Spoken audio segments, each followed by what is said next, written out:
Hey everybody, welcome back to Fun with Fallen Flags. This is video number 26. This will probably be the last video of 2018, so I hope everybody has a safe new year. Santa Claus was very good to me.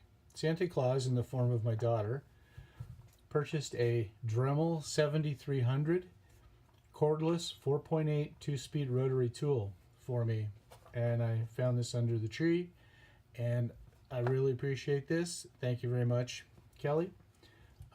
She seems to know exactly what I want, and I'm not sure why, because I didn't say anything about this. I do have an older Dremel that's corded, which, as you guys know, if you own one, you're always looking for an extension cord, or the cord which is on it's not very long, and it's just too short. So we're going to go ahead and do a quick review of this. Let's see what we have in it. The abilities of this, it comes with a wrench. There's a couple of sanding circles that go on a bit. There's another bit in here for drilling, and it looks like a cutter, and then a buffer and a charging base. So we're going to go ahead and open this up, and we're going to take a look at this. All right. So opening the box.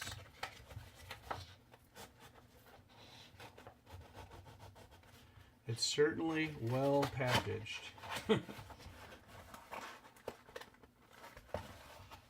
I tend not to return anything. I know I'm not going to return this yet, but I tend not to return things. So most of the stuff that I buy, I'm not too worried about the packing material or anything like that. Putting it back in the box because it's going to get used a lot.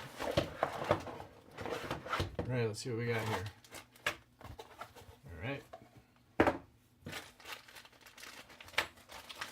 Bag of attachments, instructions, manual, and warranty information.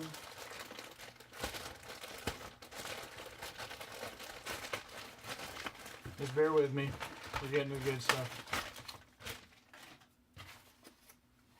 Registration, order form for parts, the manual. I'm sure there's several languages in here,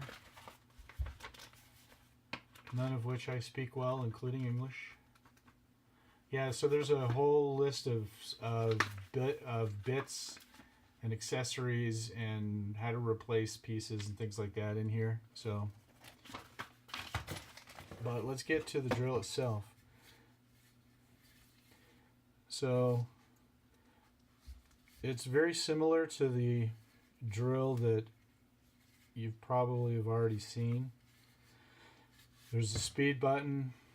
There's a there's an on-off switch. There's a low speed. Oh, it's already charged. There's a low speed and a high speed. And I think we just killed it. So the rechargeable cell essentially looks like it's 4 AA's kind of packed together, which is pretty common. And then a charging base. So the charging base aligns with the 2 release pieces here.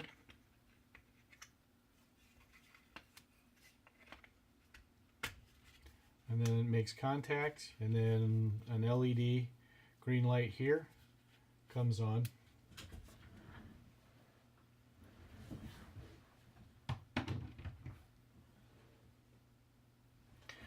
So it is now under the workbench getting charged. So it's interesting they had a little bit of a charge in it. So I know the drill and buffer tool works. Let's take a look at the attachments that come with it.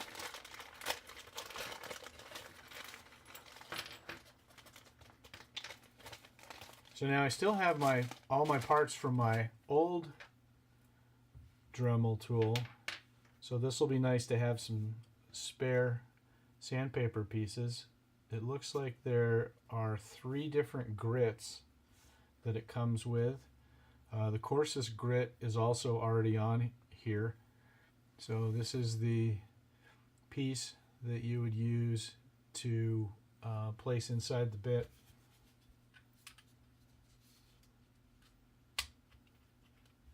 This is the blue button here. This holds the chuck in place, so it's keyless chuck.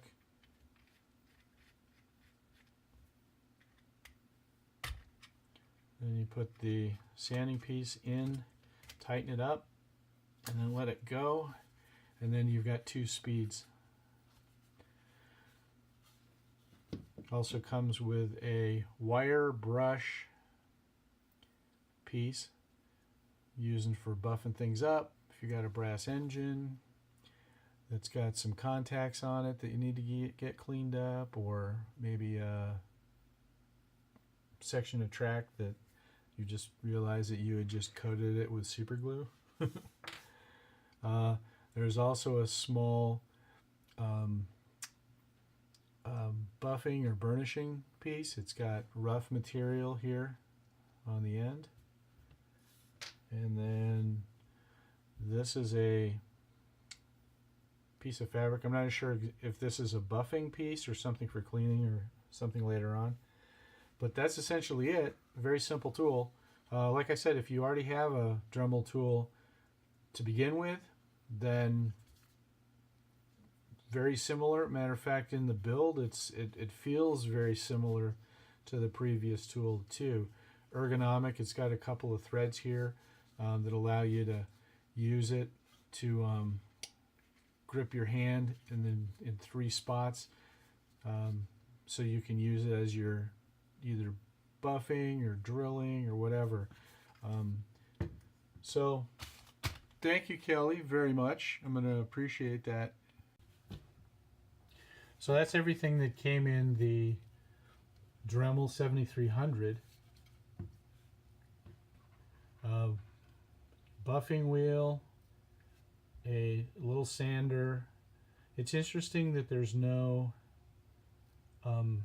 drill bits or anything like that in here, but it seems like the items in here you would probably, if I were to purchase this as the first time I purchased a power tool, a hand tool for model railroading, and I bought this, I would probably immediately buy an accessory pack for this. I don't know what's offered right now, but I can tell you what I bought when I bought my corded one. I bought some cutoff wheels. I had some similar stuff like this. I ended up buying a couple of collets. They're used to put a drill bit into, and you can then cinch it down in the keyless chuck here. There's all kinds of drill bits and grinding wheels and more of the sandpaper pieces. Another one of the sandpaper wheels that I received in the kit, and another one of those little buffing pieces. I'm not sure exactly what this is for. I'm gonna have to read about it. If it goes onto this little screw attachment and you screw that on there, it's probably what it's for.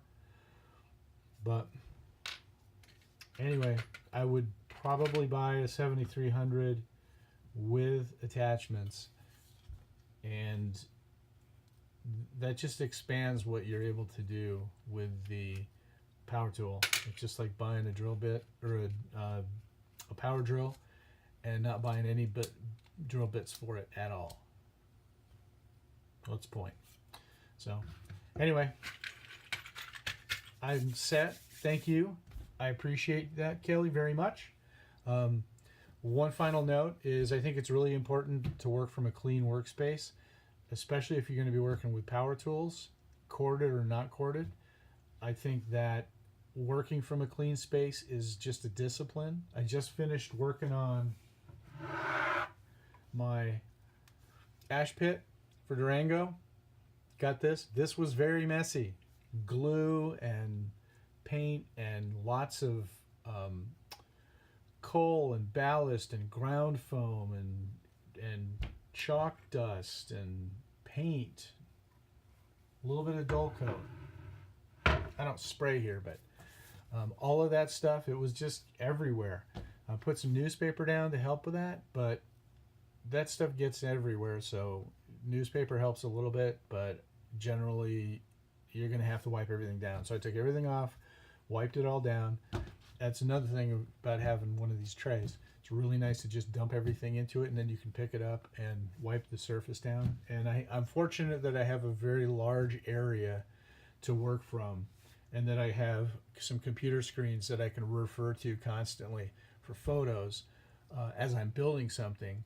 But whether you're working from a big space or a small space, wipe it down, keep it clean, finish a project. I know that's easier said than done, believe me, but it makes a lot of sense. Clean it up and start fresh with the next project. Even if you're not done with the current project, clean it up. Save yourself the time, so you're not finding parts on the floor saying, oh look, there's a brake wheel. You know, I'm sure none of us have ever done that, right? So anyway, episode 26, that's a wrap. We're gonna go ahead and wish everybody a happy new year.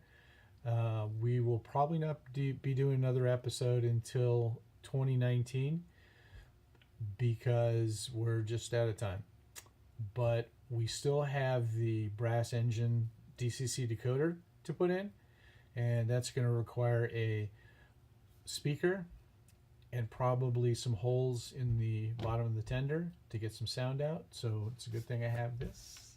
I'm probably going to use it. But other than that, I hope everybody has a great new year and a safe 2019.